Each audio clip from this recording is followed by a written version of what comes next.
తెలంగాణ స్థానిక సంస్థల ఎన్నికల్లో విజయం సాధించిన అభ్యర్థులతో ఆంధ్రప్రదేశ్ రాష్ట్ర ఉప ముఖ్యమంత్రి పవన్ కళ్యాణ్ సమావేశమయ్యారు.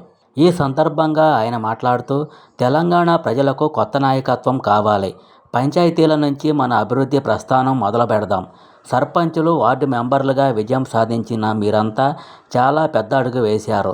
ఎంత పెద్ద ప్రయాణం అయినా ఒక్క అడుగుతోనే మొదలు పెడదాం. ఈరోజు మీరు వేసిన అడుగు సరికొత్త మార్పునకు నాంది కావాలని కోరుకుంటున్నాను అని ఆంధ్రప్రదేశ్ ఉప ముఖ్యమంత్రి, జనసేన పార్టీ అధ్యక్షులు పవన్ కళ్యాణ్ స్పష్టం చేశారు. పోటీ చేసిన సంఖ్యలో 50% విజయం సాధించడం అభినందనీయమన్నారు. జనసేన పార్టీ మద్దతుదారులుగా విజయం సాధించిన ప్రతి ఒక్కరూ మరింత ఉన్నత స్థానాలకు ఎదగాలని ఆకాంక్షించారు. కొండగట్టు పర్యటనలో భాగంగా ఇటీవల తెలంగాణ స్థానిక సంస్థల ఎన్నికల్లో జనసేన పార్టీ తరపున సర్పంచులు, వార్డు మెంబర్లుగా విజయం సాధించిన అభ్యర్థులు, బరిలోకి దిగిన అభ్యర్థులతో సమావేశమయ్యారు.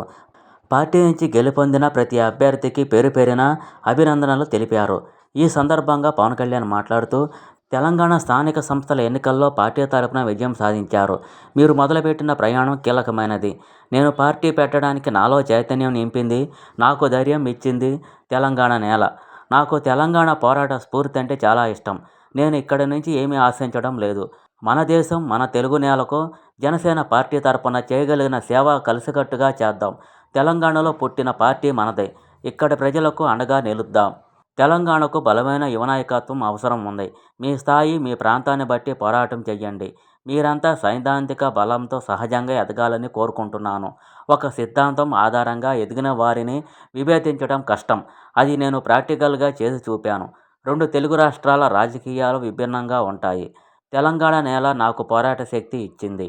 రాజకీయాల్లో ఎన్ని ఒడిదుడుకులు ఎదురైనా తట్టుకున్నాను అంటే తెలంగాణ అమరవీరులు ఇచ్చిన స్ఫూర్తే కారణం. రజాకారుల మీద వారు చేసిన సుదీర్ఘ పోరాటం నుంచి ఎంతో స్ఫూర్తి పొందాను. సమయం ఇవ్వగలిగితే రాజకీయాల్లో మంచి స్థాయికి చేరుకోవచ్చు. 53 మంది విజయం సాధించారు. దశాబ్ద కాలం తర్వాత తెలంగాణలో దక్కిన విజయం ఇది. మీ అందరికీ ఆ కొండగట్టు ఆంజనేయ స్వామి ఆశీస్సులు ఉండాలి. అందరికీ మంచి భవిష్యత్తు ఉంటుంది. 2 తెలుగు రాష్ట్రాలు క్షేమంగా ఉండాలి. తెలుగు రాష్ట్రాల ప్రజల ఐక్యత కోసం కలిసి పనిచేద్దామని పవన్ కళ్యాణ్ అన్నారు.